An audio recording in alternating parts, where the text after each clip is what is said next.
جو بھی گروپ پاکستان کے اندر کسی بھی سویلین کی اس طرح کی دہشت گردی کے واقعے میں ملوث ہے، وہ ہماری حکومت کا، ہماری پولیس کا، ہماری فوج کا اولین ذمہ داری ہے اس کو کرش کر دیں، ایلیمینیٹ کر دیں۔ پاکستانی سرزمین پہ ایسا وجود نہیں ہونا چاہیے۔ میں سمجھتا ہوں کہ ہمیں اس خطرے سے بہرحال نظریں نہیں چرانی چاہیے، اور ہمیں احساس ہونا چاہیے، میڈیا پرسنز کو بھی ہونا چاہیے کہ ہندوستان نہ صرف آپ کے بارڈرز پہ بلکہ پاکستان کے اندر بھی اپنی دراندازی سے باز نہیں آتا، اور وہ 5ویں جنریشن کی وار ہمارے خلاف لڑ رہا ہے، اور امید ہے کہ ہم سب اس کے لیے جاگے ہوئے ہیں۔ راستی ادارے تو جاگے ہوئے ہیں، ڈیپینڈ کرتا ہے کہ عوام اور ہم لوگ کتنے جاگے ہوئے ہیں، کیونکہ کوئی فوج عوام کے بغیر جنگ نہیں لڑتی۔ فوج کو عوام کا پورا تعاون حاصل ہے، اس میں کوئی شک والی گنجائش نہیں ہے۔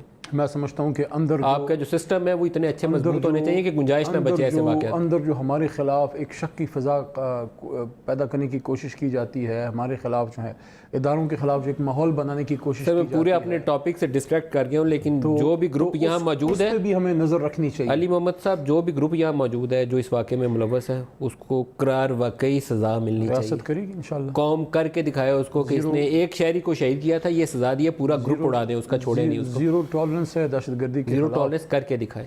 میں آن ایئر نام لے کے سپورٹ کروں گا، پرواہ نہیں، جان کی جاتی ہے تو جائے، لیکن میں سپورٹ کروں گا۔ میں سمجھتا ہوں کہ بہت حد تک تو کنٹرول آ بھی گیا ہے، بہت آ گیا، لیکن جو رہ گیا اس کو ختم کریں۔ کہ وہ دن اب نہیں ہے جو روزانہ دھماکے ہوتے تھے، اور اس میں سب نے اپنا رول پلے کیا ہے۔